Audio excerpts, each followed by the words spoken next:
कड़ाती ठंड, संगम का किनारा, महाकुंभ का अवसर और इस धुंध में मकर संक्रांति का स्नान करते करोड़ों श्रद्धालु। 144 साल बाद बनी इस अद्भुत संयोग में त्रिवेणी के संगम का स्नान करने वाली ये पीढ़ी बड़ी भाग्यशाली है। 3 पीढ़ी पहले किसी को ये सौभाग्य मिला होगा और 144 साल बाद यानी लगभग 3 पीढ़ी बाद ही किसी को इस पावन अवसर में स्नान करने का सौभाग्य मिल पाएगा। ठंड के मौसम में आस्था का उत्साह संगम के घाटों पर साफ दिख रहा है। प्रयागराज में शुरू हुए दिव्य, भव्य और डिजिटल महाकुंभ मेले में मंगलवार को पहला शाही स्नान शुरू हुआ। हालांकि अखाड़ों की सहमति पर यूपी सरकार ने शाही स्नान का नाम बदलकर उसे अमृत स्नान कर दिया है।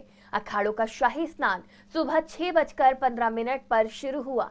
सबसे पहले सन्यासी संप्रदाय के महानिर्वाणी और अटल अखाड़े के नागा सन्यासी और दूसरे संत महात्मा ने पूरी भव्यता के साथ संगम नोज घाट पहुंचकर अमृत स्नान किया।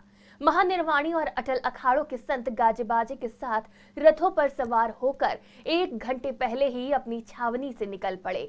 महामंडलेश्वर और पीठाधीश्वर समिति प्रमुख संत शाही रथों पर सवार संगम घाट पहुंचे, जबकि नागा सन्यासी पैदल ही अस्त्र शस्त्र का प्रदर्शन करते हुए आगे चलते दिखे।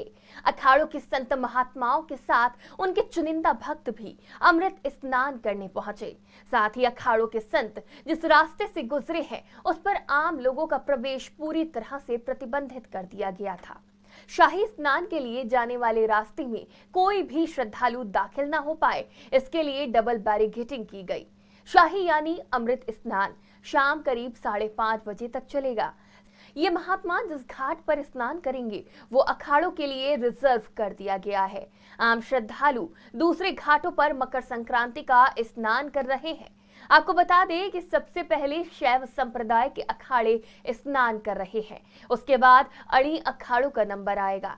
सबसे आखिर में उदासीन संप्रदाय के संतों का अमृत स्नान होगा। ये जो है इसको हम लोग शाही के स्थान पर अमृत स्नान की घोषणा की है। ये प्रथम जो है अमृत स्नान है और ये भारतीय संस्कृति के लिए इस समय इतना अच्छा है क्योंकि ये एक अर्धकुंभ होता है, एक पूर्ण कुंभ होता है, एक महाकुंभ है। महाकुंभ कभी कभी अनेक वर्षों के बाद लगता है। 144 वर्ष बाद ये महाकुंभ का ऐसा अवसर आया है तो हमें लगता है कि ये बहुत अच्छा रहेगा, न केवल भारत के लिए, पूरे विश्व के लिए। सर्वे भवन्तु सुखिनः, सर्वे सन्तु निरामया की जो भारतीय संस्कृति है ये सबसे महान संस्कृति है और ऐसे आने वाला समय भी, इसलिए एक बार मैं कहूँगा सब लोगों को आना चाहिए और उस कुंभ में स्नान जरूर करना चाहिए। हालांकि इस दौरान साधु महात्माओं और पीठाधीश्वरों और नागा सन्यासियों के लिए मेला और मेला पुलिस प्रशासन ने सुरक्षा के बेहद कड़े इंतजाम किए हैं। वहीं मेला पुलिस और मेला प्रशासन ने समूचे मेला क्षेत्र में तमाम तरह की व्यवस्थाएं पहले ही कर रखी थी। वहीं अपनी बारी का इंतजार करने के बाद आम लोगों को भी पवित्र त्रिवेणी में आस्था की डुबकी लगाने का मौका मिला।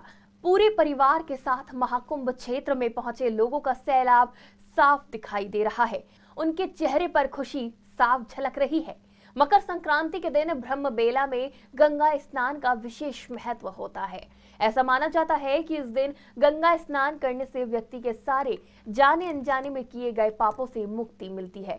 इस शुभ दिन पर गंगा की पवित्र धाराओं में स्नान करने से आत्मा को शांति और पवित्रता का अनुभव होता है, जिसकी वजह से आज पूरे दिन बल्कि शाम 5:30 बजे तक श्रद्धालु संगम में स्नान करते नजर आएंगे। डेस्क रिपोर्ट, आज की खबर।